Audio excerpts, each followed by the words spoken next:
a juventude da Igreja Apostólica do Caminho, no culto de domingo à noite.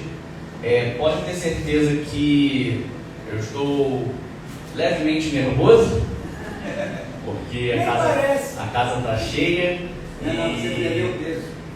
Também. E eu faz muito tempo que eu não prego. Na verdade eu preguei mês passado, só que eu tenho voltado a pregar agora com mais frequência e eu estou me readaptando ao ritmo. Então, sem mais delongas, a nossa pregação hoje, a base dela, o texto base, é no capítulo 2 do livro de Efésios. Vou fazer a leitura na versão NVI. Efésios capítulo 2 diz assim, está aí na tela? Amém. Todos acharam? Efésios capítulo 2 diz assim, verso 1. O título aqui na minha Bíblia está A Nova Vida em Cristo. Verso 1. Vocês estavam mortos em suas transgressões e pecados, nos quais costumavam viver, quando seguiam a presente ordem deste mundo, e o príncipe do poder do ar, o espírito que agora está atuando nos que vivem na desobediência. Anteriormente, todos nós também vivíamos entre eles, satisfazendo as vontades de nossa carne, seguindo os seus desejos e pensamentos, como os outros. Éramos por natureza merecedores da ira.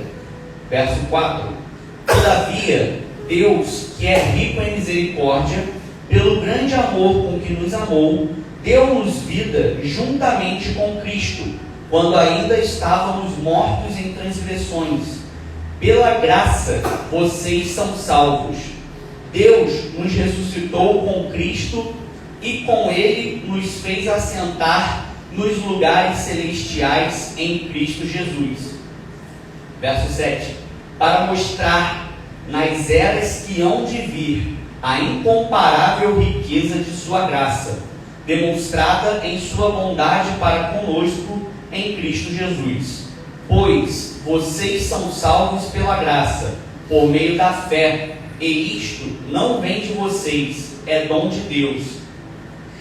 Não por obras, para que ninguém se glorie, porque somos criação de Deus, realizada em Cristo Jesus, para fazermos boas obras, as quais Deus preparou de antemão para que nós as praticássemos. Verso 11. Portanto, lembrem-se de que anteriormente vocês eram gentios por nascimento e chamados incircuncisão, pelos que se chamam circuncisão, feita no corpo por mãos humanas, e que naquela época vocês estavam sem Cristo, separados da comunidade de Israel, sendo estrangeiros quanto às alianças da promessa, sem esperança e sem Deus no mundo. Mas agora, em Cristo Jesus, vocês que antes estavam longe, foram aproximados mediante o sangue de Cristo, pois Ele é a nossa paz, o qual de ambos fez um e destruiu a barreira, o muro de inimizade, anulando em seu corpo a lei dos mandamentos, expressa em ordenanças. O objetivo dele era criar em si mesmo um novo homem, fazendo a paz. Verso 16. E reconciliar com Deus os dois em um corpo, por meio da cruz, pela qual ele destruiu a inimizade. Ele veio e anunciou paz a vocês que estavam longe, e paz ao que estavam perto, pois por meio dele, tanto nós como vocês, temos acesso ao Pai, por um só Espírito. Portanto, vocês já não são estrangeiros, nem forasteiros, mas concidadãos dos santos e membros da família de Deus. Verso 20. Edificados sobre os fundamentos dos apóstolos e dos profetas, tendo Jesus Cristo como pedra angular, no qual todo o edifício edifício é ajustado e cresce para tornar-se um santuário santo no Senhor. Nele vocês também estão sendo juntamente edificados para se tornarem morada de Deus por seu Espírito. Amém? Vamos fechar os nossos olhos, vamos estar levantando um clamor agora. Santo Espírito de Deus, eu peço agora, Pai, que o Senhor venha sobre mim, Senhor. Que o Senhor manifeste através da minha boca, Pai, a Tua palavra. Que não seja o meu espírito, que não seja eu passando essa mensagem aqui essa noite, Senhor. Mas que seja a Tua presença, Pai, segundo a Tua vontade, Senhor. Abre agora, Pai, todos os ouvidos, Pai, todos os corações que estão presentes aqui essa noite, que estão nos assistindo e que hão de nos assistir, Senhor, para que a Tua mensagem, para que a mensagem do Teu Evangelho seja proclamada, Pai, para que o Seu reino, Pai, venha sobre essa terra, Senhor. É o que eu te peço agora, como Teu Filho, Pai, em nome do Teu Filho amado Jesus Cristo. Amém e amém. Amém, irmãos? Um texto um pouco longo, mas essa noite a minha mensagem vai ser dividida em duas partes. E graças a Deus eu tenho tempo. E a primeira parte, antes da gente entrar no texto em si, a primeira parte vai do verso 1 do capítulo de Efésios 2 até o verso 10. E a segunda parte vai do verso 11 até o verso 22. Amém? Na primeira parte desse livro de Efésios, e antes de eu entrar, eu quero explicar o porquê que veio a mim estar trazendo esse livro da Bíblia, esse capítulo específico. Porque nós estamos começando um trabalho com os jovens sobre fundamentos cristãos. E hoje nós tivemos a primeira aula, tivemos uma aula introdutória, e o maior fundamento, o pilar, a pedra angular da nossa fé é Jesus. A pedra angular, o que sustenta a nossa fé é Jesus. Sem Jesus não existe cristianismo. Sem Jesus nós somos apenas um grupo se reunindo para cantar, louvar, confraternizar, mas não tem cristianismo, não tem a base. Jesus é a nossa base, Ele é quem nos sustenta, Ele é o nosso fundamento. Então eu quis trazer um pouco dessa mensagem, eu quis trazer um pouco disso aqui essa noite. E nesse capítulo de Efésios, o apóstolo Paulo, ele, da melhor forma possível, expõe de forma clara e objetiva o que é o Evangelho. É uma das melhores exposições de qual é a jornada cristã.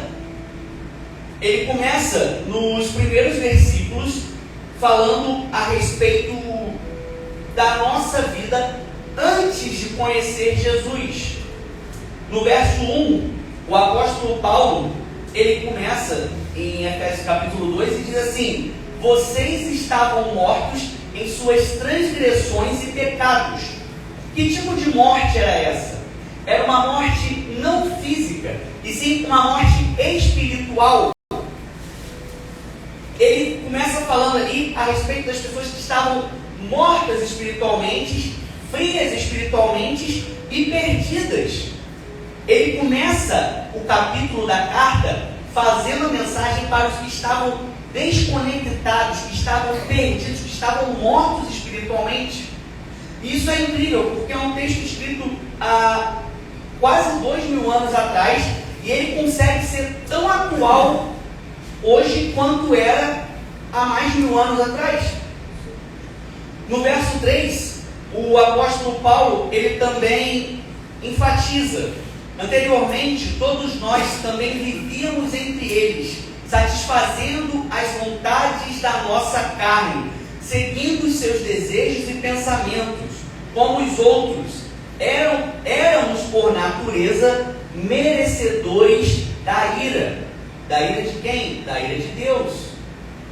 Então, o apóstolo Paulo, além de começar ali, abrindo esse ponto da carta, além de ele começar abrindo esse momento da carta, falando de como estava a situação das pessoas antes de se entregarem a Jesus, ele faz também menção a essas concupiscências, a essas vontades da carne. Porque o que mais promove o afastamento e o esfriamento espiritual nosso como seres humanos é quando nós cedemos às vontades da nossa carne, quando nós damos mais ouvido ao nosso eu do que ao Santo Espírito de Deus. É a grande luta, o grande cabo de guerra que todos os seres humanos, sem exceção, sejam velhos ou novos, jovens, pequenos ou grandes, altos ou baixos, todos, sem exceção, vivem todos os dias. A luta contra o eu, a luta contra a carne. Então, no verso 1 e do verso 1 ao 3, ele começa contextualizando a situação que muitos tinham passado ali anteriormente.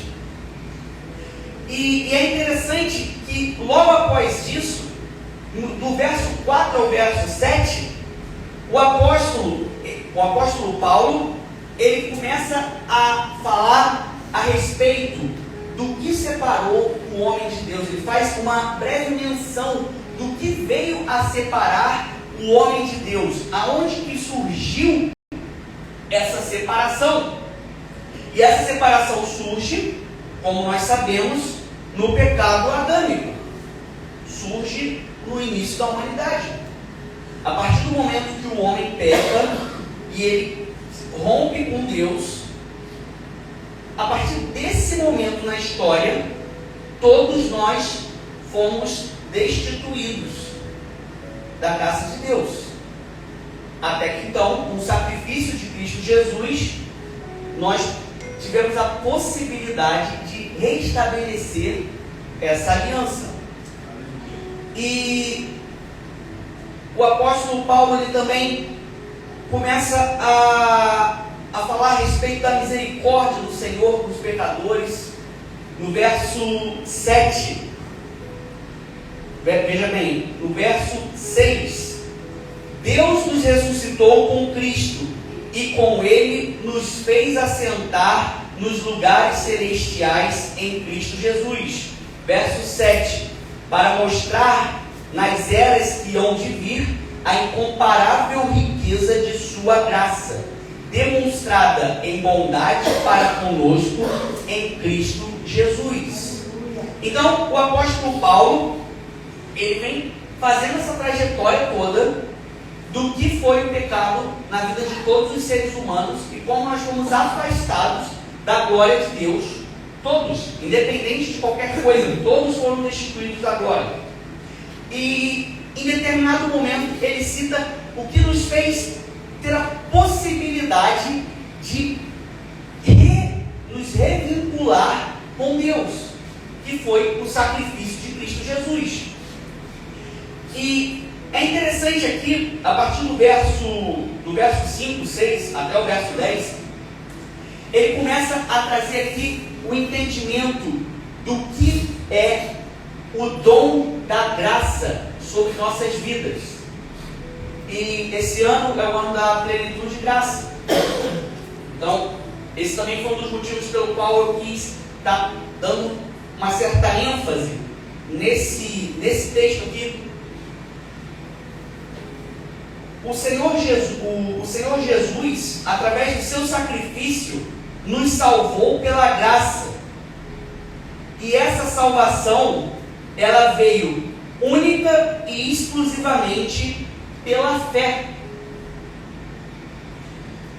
No verso 4 ao 7, estando não estou lendo, tá, pessoal? Vou fazer um breve comentário aqui. Quando nós ainda estamos mortos, estávamos mortos espiritualmente, em virtude desse pecado de Adão, somente através do sacrifício de Jesus que nós podemos ser salvos dessa situação.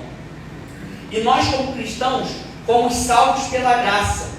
A graça de Deus é a fonte da salvação. E o mais interessante da graça, ela não provém de esforços pessoais. Ela não provém de meritocracia. Nós não recebemos a graça por causa dos nossos esforços. Ela não é algo que nós recebemos com uma medalha de forma meritocrática. E eu acredito que esse ponto da fé cristã talvez seja um dos pontos de mais difícil entendimento para nós como seres humanos. Porque desde quando nós nascemos, nós estamos acostumados, nós estamos habituados a receber as coisas mediante esforço próprio.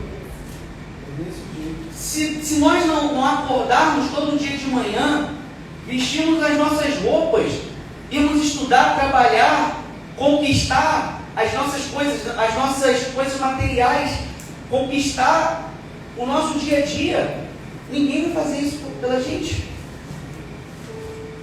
Pode ser que sim, um bebê, o pai e a mãe vai estar ali dando todo o suporte. Mas a partir do momento que aquela criança crescer, ela vai ter que começar, mesmo que sejam pequenas coisas, como andar, falar, tudo nós temos que conquistar. A partir do momento que nós abrimos os nossos olhos, nós precisamos estar conquistando tudo. E quando nós falamos de graça, quando nós falamos dessa dádiva que o Senhor nos concede, ela é independente de obras. Hoje nós tivemos ação social.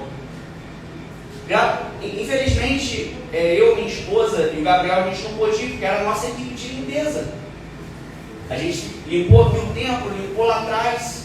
O pessoal da ação social fez mutirão, arrumaram carros, irmãos até que nem congregam aqui na igreja, vieram, ajudaram. Não foi, pastor?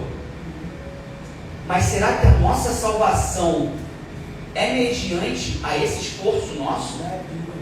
De forma alguma. Se nós não tivermos consciência e se nós não entregarmos a nossa vida ao Senhor Jesus, não abdicarmos das nossas vontades, da nossa carne, de nada vale. Por mais que eu e Gabriel, a gente tenha limpado aqui tudo, o banheiro ficou cheiroso, o marido do meu banheiro lá de casa. Cadê Gabriel? Gabriel ficou perturbando isso hoje. Não ficou, pastor? Aí. Cheirosão. Por mais que tenha ficado a coisa mais linda do mundo, a gente tem ido lá, levado um montão de quentinha, ajudado um montão de pessoas. Valéria, Luciene, limpou a cozinha toda, a cozinha ficou um brinco. Isso não é somatória de ponto para a nossa salvação. É pesado. Falar isso, pregar isso, é difícil, mas é desse jeito. E quando nós falamos de alicerce, quando nós falamos de base para a nossa fé, base para a forma como nós vamos guiar a nossa vida, base para como nós guiamos o nosso ministério, a nossa igreja, as bases nunca podem ser diferentes de duas palavras: Jesus Cristo. Jesus Cristo. Aleluia. Se nós colocarmos como base na nossa família, na nossa vida, no nosso ministério, qualquer outra coisa, seja ouro, seja prata, seja qualquer outra coisa, não vai suportar. E quando meu pai falou aqui a respeito, por que nós estamos começando um estudo com jovens a respeito de fundamentos da fé cristã. Porque quando o jovem ele começa a chegar perto ali dos seus 16 para os seus 18 anos,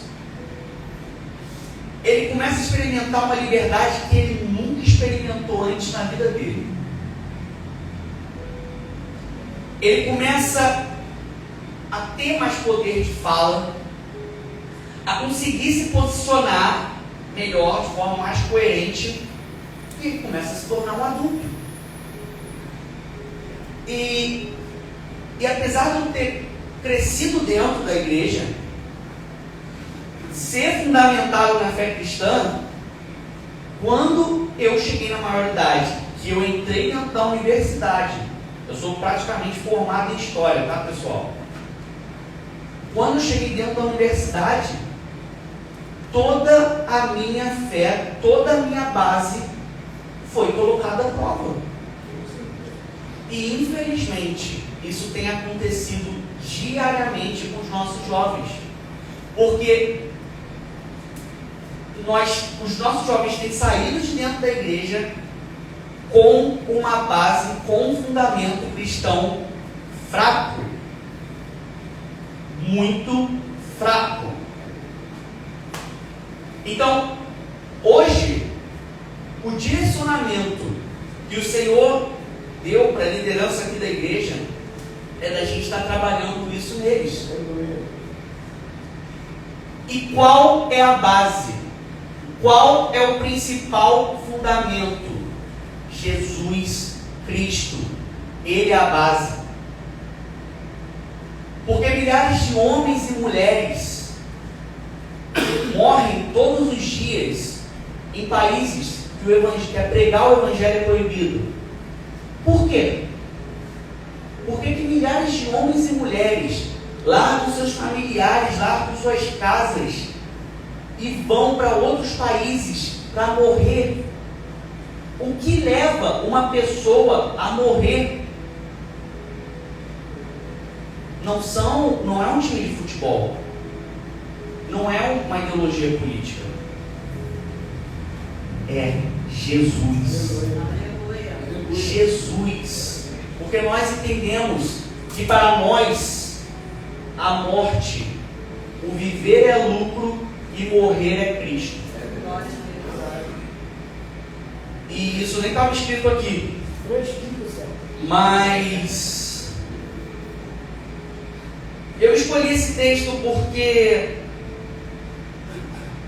eu percebi a importância dele nesse momento que nós estamos vivendo como Igreja Apostólica do Caminho. Na verdade, falar que eu escolhi esse texto talvez seja uma grande prepotência da minha parte, porque quem escolheu esse texto foi Deus. Amém. Glória a Deus. Até hoje à tarde eu não fazia ideia do que eu ia pregar. Na verdade, eu tinha um esboço montado em Neemias. E eu li aquilo, eu ficava, não tá bom, não é isso. E aí, a gente acordou hoje cedo, veio para a igreja, nós organizamos a igreja, demos a aula para os jovens. Eu cheguei em casa, olhei aquilo, eu falei, não tá bom, não é isso. Quem me conhece sabe, eu particularmente, eu não ligo muito para essas coisas. Quando é em relação a trabalho de faculdade, quem me conhece sabe. Às vezes não está muito bom, eu olho assim, ah Deus, tu sabes, é esse trabalho aqui, vai lá. Mas nessa pregação algo me incomodou profundamente. Nós estávamos estudando o livro de Neemias. A pregação que eu fiz na terça, 19 de abril, foi sobre o livro de Neemias. Mas hoje algo me incomodou profundamente. E eu sentei à tarde, eu comecei a meditar. Eu falei, meu Deus, o que eu vou falar para o povo? O que eu vou pregar? E eu botei um louvor, e aí eu deitei um pouco assim no chão da sala, dei uma descansada, passou umas meia hora, eu acordei, eu sentei assim novamente, eu abri a Bíblia, e aí eu fui lá para o Novo Testamento e Deus falou, é aqui. E aí eu comecei a ler, comecei a estudar, estava com alguns dicionários bíblicos, e aí eu entendi que era essa mensagem para essa noite. E voltando um pouco nesse conceito da primeira parte do livro de Efésios, voltando um pouco nessa exposição, essa é provavelmente a exposição mais clara do Evangelho em todas as epístolas de Paulo. Somos salvos pela graça, por meio da fé, e não por méritos humanos ou obras. Como eu falei, não é que os cristãos não façam boas obras, não é que nós não devemos fazer boas obras. Afinal de contas, a partir do momento que nós entregamos nossa vida a Jesus, nós somos chamados para isso. É mentira, pastor Renato? Desse jeito mesmo, tem que errar. Mas as obras não são exigências para que nós cristãos sermos aceitos por Deus, nem são a prova disso. As obras são o resultado e a prova de que fomos salvos, mas não é a condição. A obra é o resultado e a prova de que somos salvos, mas não é a condição. E isso é muito difícil de entendimento, porque nossa vida toda nós ganhamos recompensa mediante nosso esforço. Estudou na prova, tirou nota 10, passou direto, entrou de férias mais cedo. Tirou nota baixa, recomendação, vai cear Natal lá na escola. Normalmente matemática e português, mas aí a gente sempre brincava, né? Ah, vou levar o peru, vou levar a farofa. Bom, recuperação é quase até dia 24, né? Não, irmão Geraldo? Colégio era assim mesmo. Trabalho, bateu a meta, tapinha nas costas, comissão, não bateu a meta, demissão, a fila que anda, tudo na nossa vida é assim. Mas quando nós falamos de evangelho, quando nós falamos da fé cristã, não. E uma célebre frase de Martinho Lutero, para resumir essa questão de forma sucinta e a gente fechar esse tópico, que diz assim: não é contra a obra que lutamos, mas contra a confiança nas obras.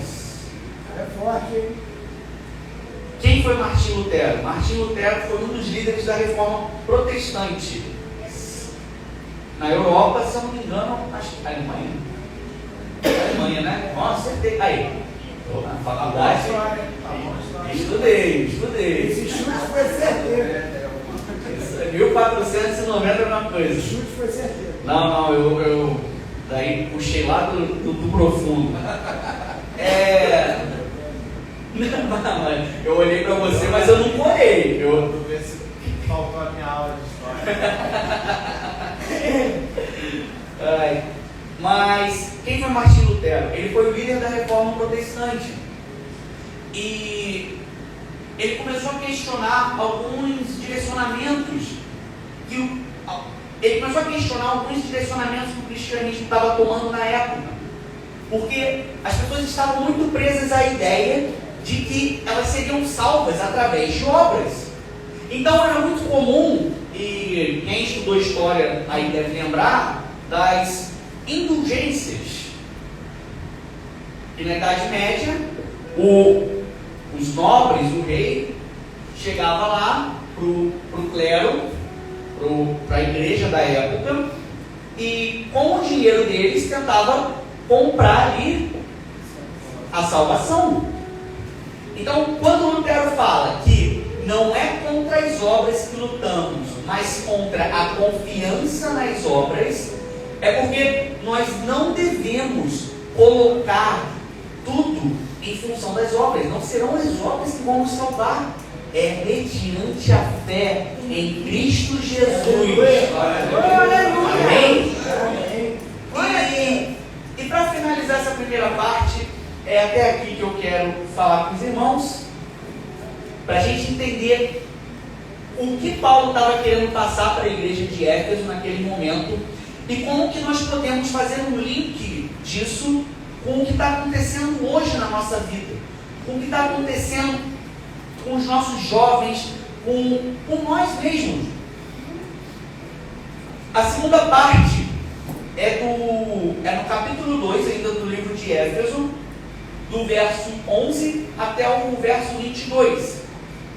E nessa segunda metade do capítulo 2, Paulo ensina como é formado o novo e santo templo de Deus, com judeus e gentios unidos na igreja, cujo fundamento, a pedra angular, Jesus Cristo, é comunicado pelos apóstolos e profetas. Então, nessa segunda parte desse capítulo do livro de Éfeso, Paulo, ele estava tendo um sério problema naquela época. Ele estava tendo um problema porque ele estava tendo que lidar com os judeus que estavam se convertendo e também com os gentios. E só para contextualizar os irmãos, para quem não sabe, antes de Jesus morrer na cruz por todos nós, o plano de salvação do Senhor foi através de Abraão, através da aliança que ele fez com Abraão. E essa aliança havia sido feita apenas com os judeus. Então, quando nós lemos lá no capítulo 2 do livro de Éfeso, verso 11, versos 11, 12 e 13, diz assim: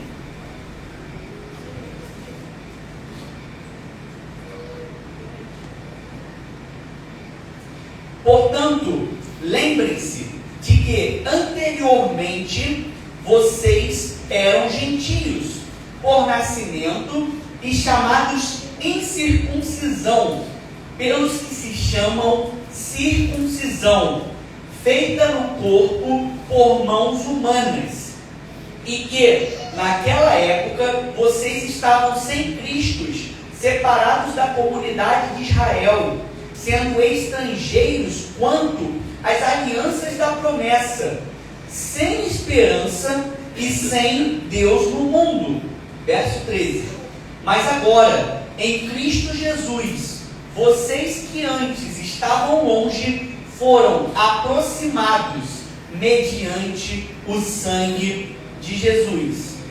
Então, essa primeira parte, esses 3 versículos, Paulo está direcionando para quem? Para os gentios. Quando Paulo coloca ali para eles que agora, que antes eles eram colocados de fora, porque eles eram chamados de incircuncisos pelos circuncidados, mas mediante a fé em Cristo Jesus e apenas pelo sangue derramado de Cristo, uma nova aliança foi formada, e através de Cristo eles também receberam o dom gratuito de Deus. Essa passagem é para quem? Essa passagem é para os gentios da época, mas também é para todos nós. Através do sacrifício de Jesus, as barreiras foram quebradas. A aliança se estendeu para toda a humanidade. O pecado de Adão, apesar de ter deixado uma ferida grande na nossa humanidade, ele foi perdoado mediante a fé em Cristo. E é sobre isso que Paulo está falando, porque ele estava começando a receber nas igrejas mais gentio do que judeu. Afinal de contas, é algo normal. É só parar para pensar. Existe mais judeu no mundo ou mais gentio? Mais gentio. E quanto mais o tempo passava, mais gentios iam se aproximando.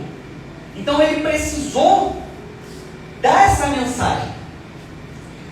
E é interessante também aqui no verso 14. Veja só.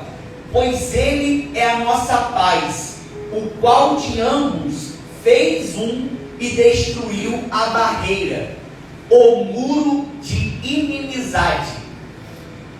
Aí eu dei uma pesquisada. O que era o muro de inimizade? A parede de separação que Paulo está mencionando aqui é que nos templos judaicos daquela época, pré-morte de Jesus, pós-morte de Jesus, os templos tinham como se fossem setores que separavam. Os gentios podiam entrar até somente uma parte do templo, já os judeus entravam até uma parte mais profunda, digamos assim. E existiam avisos nessa parte do templo onde era permitido apenas para judeus, que se não judeus entrassem, eles sofreriam morte imediata. Então, assim, uma medida bem extrema, né? Bem contraprodutiva. E então isso acabava gerando uma separação, entende? Porém, Paulo aqui no verso 14, ele fala que o muro que os separava foi destruído. Então a menção aqui é a respeito desse muro. E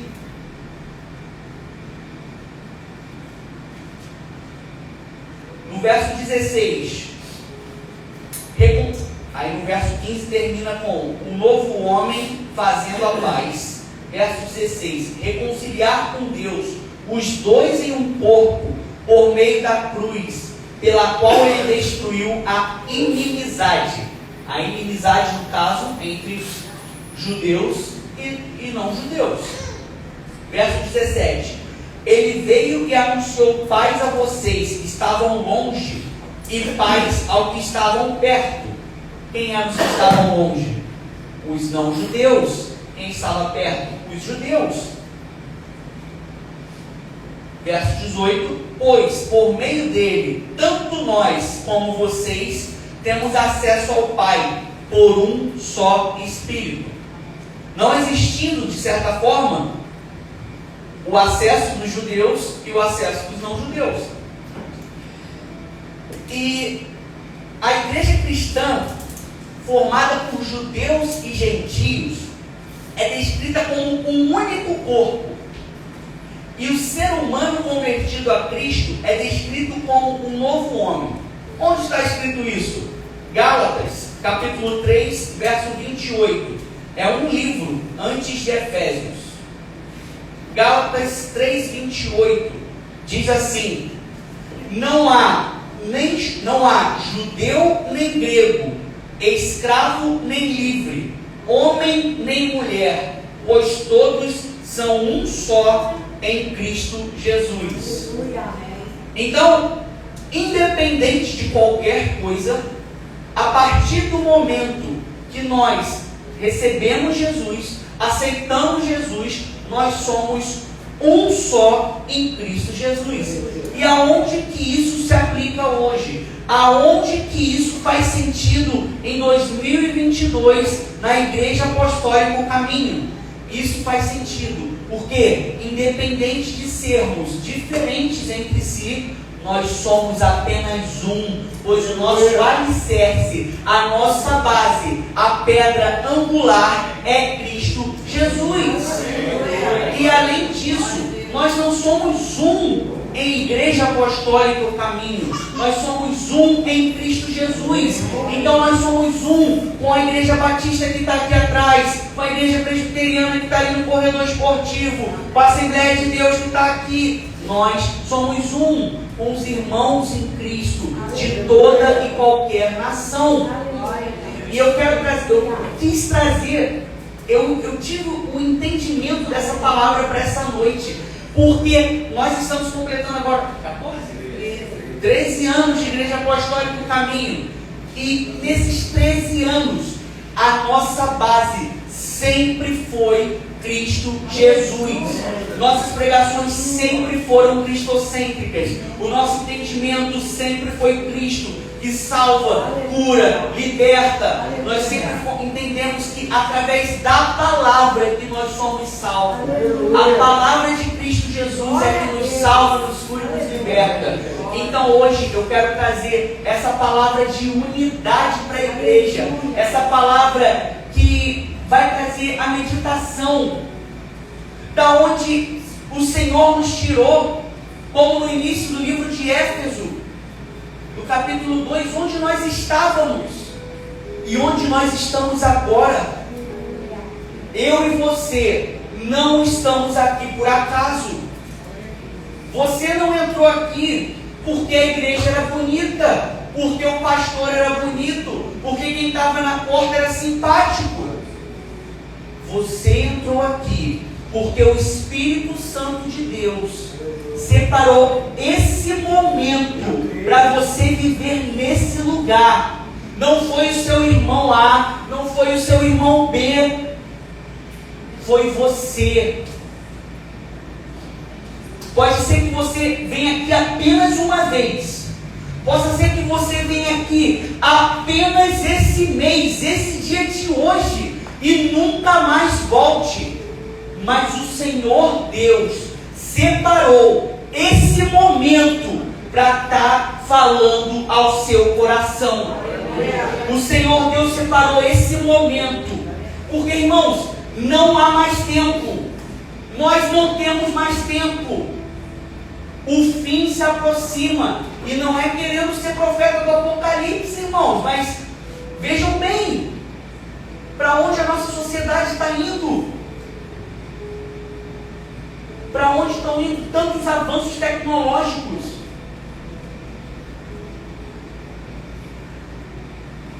Nós precisamos despertar.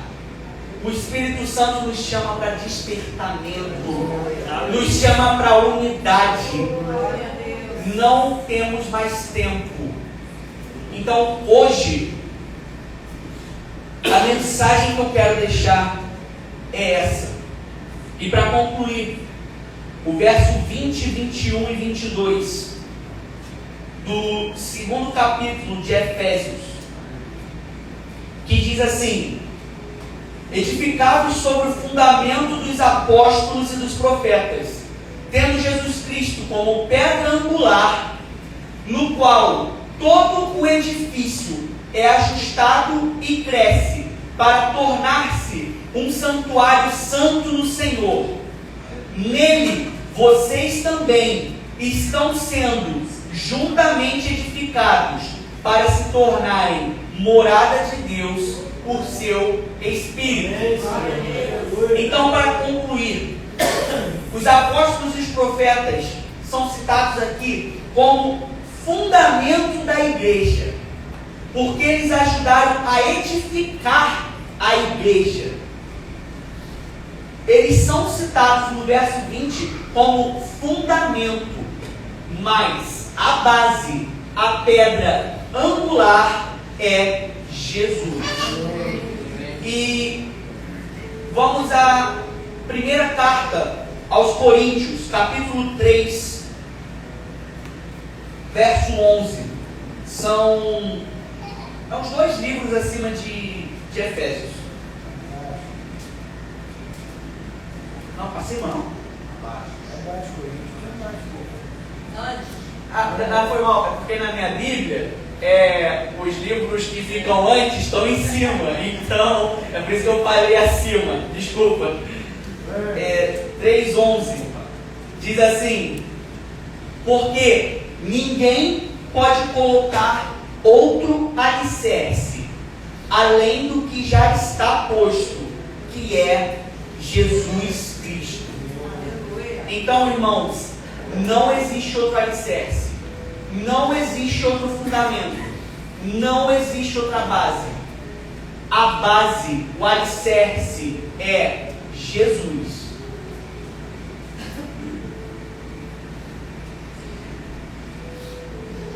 E para fechar, aqui no final desse capítulo, o apóstolo Paulo, ele fala a respeito da edificação de fundamentos. Ele fala que, aqui no verso 21, no qual todo edifício é ajustado e cresce para se tornar santuário. Por que o apóstolo Paulo falou isso? Ele falou isso porque quando eles iam fazer, naquela época, aqueles grandes pilares de pedra, a gente olha nas fotos, olha nas pinturas, nós achamos que eles faziam um único e grande pilar. Um pilar bem grande, de 2 metros, 3 metros, mas não. Eles faziam pedras circulares e colocavam elas uma acima da outra. E cada vez que eles colocavam as pedras, eles precisavam ajustá-las para que elas ficassem perfeitamente encaixadas. Então, é por isso que de longe, quando a gente olha um pilar daquele, parece que é um único pilar, mas na verdade são vários pilares, são várias pedras bem encaixadas, perfeitamente encaixadas. E hoje o Senhor traz essa mensagem aqui a respeito da unidade. Apesar de sermos diferentes, de termos nossas diferenças, nós precisamos estar perfeitamente encaixados no que é a vontade do Senhor para as nossas vidas. Perfeitamente encaixados para estar aqui somando no nosso ministério, para estar somando no nosso trabalho, na nossa família. Porque nós não fomos colocados nesses lugares aleatoriamente, não foi um acaso. Nós fomos colocados nesses lugares porque Deus preparou esse momento para cada um de nós. Amém? Então vamos nos colocar de pé e vamos estar orando para finalizar. Em nome de Jesus. Feche os seus olhos agora.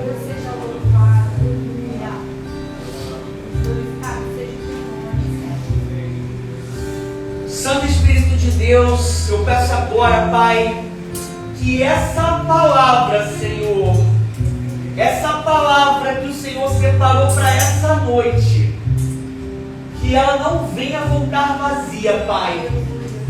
Que ela agora, Pai, atinja cada um dos corações aqui como uma flecha, Senhor. Que essa palavra, Pai, queime no coração de cada um que está aqui, Pai. Que essa palavra gere sementes, Pai, gere frutos. Porque essa palavra, Pai, é sobre a unidade do Teu corpo, Senhor.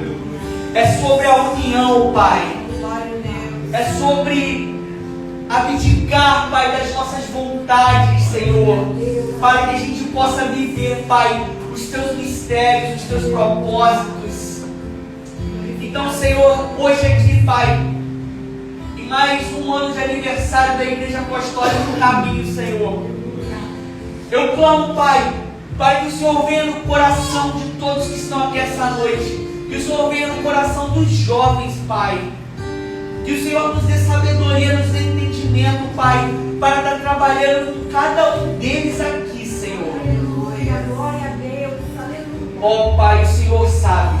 Aleluia. E eu te agradeço mais uma vez, em nome do Teu Filho amado, Jesus Cristo. Amém e amém.